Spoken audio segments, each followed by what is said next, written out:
Burnley 0, Chelsea 2. Not the most spectacular game. I was there for this one. It was a very cold, dank day in Lancashire, and it was a bit of a dank game, really. Chelsea did score a brilliant goal. Jamie Gittin's superb delivery. It was a tricky match because it came straight after the international break. It was an early kickoff.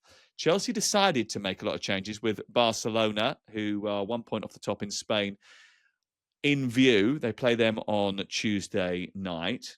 Now, he left out Caicedo because he'd been away in North America. He left out Estevao, who'd played twice for Brazil, although that was in Europe. And Chelsea got the job done. And I suppose the point here, Scott, is that despite all of those factors, it was pretty routine. Yeah. Massive week for Chelsea. We talked about massive week for Arsenal, massive week for Chelsea as well with the Barcelona game. And it's not gone quite as we would have wanted, even though half understandable with Chelsea in Europe. And then, of course, Arsenal at the weekend. So this was get in, get the job done, don't get any injuries, get out. And with the team selection was interesting because he definitely had Barcelona and Arsenal in mind, which then puts even more pressure on making sure you get those 3 points. Because, we know that he's a bit Marmite with the Chelsea fans and with team selection, he likes to make lots of changes. So the fact that he made the changes, he rested some of these players, got the win, clean sheet, brilliant. Second in the table. Are they Arsenal's biggest challengers, Crook, this week? I mean, I know you've changed your mind on that a few times so far. So are you now pinning it on Chelsea? Well, listen, I'll go back to the start of the season. And I said to you guys at a double figure price, I thought the bookies were sleeping on Chelsea a bit. They just won the Conference League. They qualified for the Champions League on the last day of last season.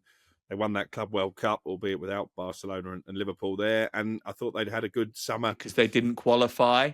In terms of signings. So I did see them as potential title contenders. Are they Arsenal's biggest challengers? I would still say Manchester City probably are the biggest threat, but you can't argue with what Chelsea have done so far this season. Sunday will tell us a lot. I would say Sunday is bigger than Barcelona. It's always an occasion taking on Barcelona in the Champions League, but they've got enough games in that competition that they'll qualify for the knockout rounds anyway. If they could beat Arsenal on Sunday, that would be a real statement. Chelsea goalkeeper Rob Sanchez appears to take a goal kick, passing the ball out to Trevor Chalobah, the defender inside the penalty area. Chalobah then strangely decides to go down and put his hand on the ball and stop it and then restarts play. Seemingly, I think he thinks he's taking the goal kick. He didn't realise that Sanchez had already started play. Now, the VAR doesn't intervene here. The referee doesn't give a penalty. There's no explanation to get into because they just play on.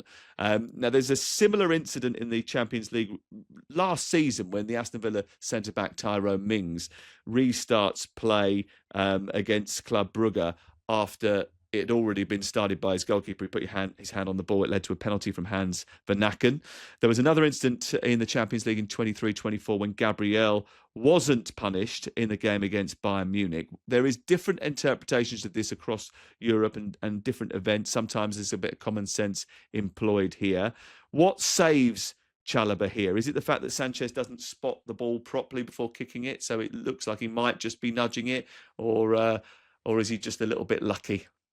Well, is he taking the goal kick, or is he just knocking it to Chalobah just to actually take the goal kick? I think what you've got to have here, Sam, is a bit of sense and sensibility with this situation, and I think we've got a really good understanding of that. I think what people haven't picked up on the other side of the goal area, there was another Chelsea player, Tosin, and when the ball was sort of kicked, there was a Burnley player, Fleming, was making his way into the penalty area. Now, if he's leaving, that's fine, but because he's moving in into the penalty area, then he's got one thing on his man, and he's obviously going to challenge the opponent. So I thought this was a really good piece of refereeing by Peter Banks, and I think it would be a really difficult situation for me to sit here and explain why he gave a penalty, because, wow, that would be interesting, wouldn't it? I think, we've got a really good outcome here, a really positive piece of refereeing. Oh, I know where you're going. Come on.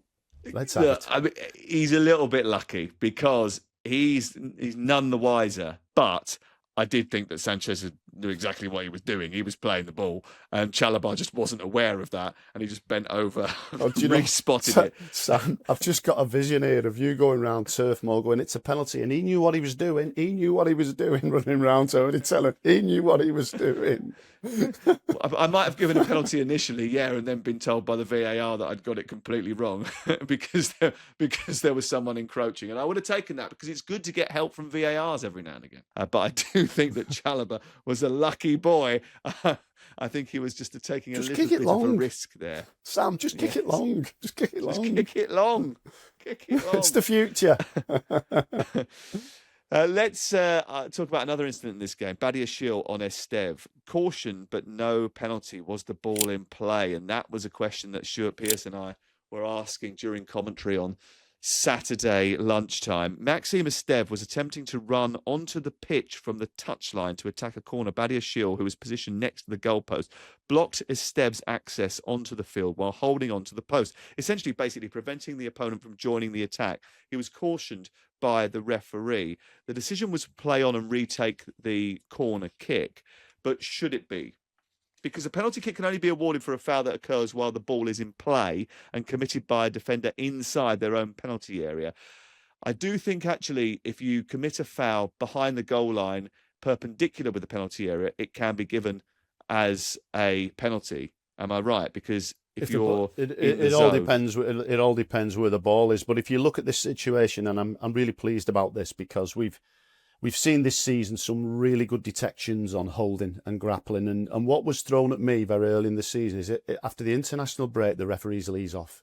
They'll dilute it. No, whoa. No, they haven't. And Peter Banks has been really proactive. It's interesting. I spoke to some fans last week, and what they were saying is they don't like it when the refereeing goes in and warns players. They just like to see penalties given. Well, quite clearly, Peter Banks on this occasion has seen the holding, grappling, pushing, pulling, and he's dealt with it really positively to say, no, it's not happening. It would have been easy to go in and just say, stop. But why should you when the players know what they're doing? So a really positive piece of refereeing for a corner situation in the penalty area. I think, I'll use my phrase again, we're in a good place with these. I think it was positive. I think it's preventative. And he's done a really good job there to say, listen, we're not stopping dealing with grappling and holding at corners.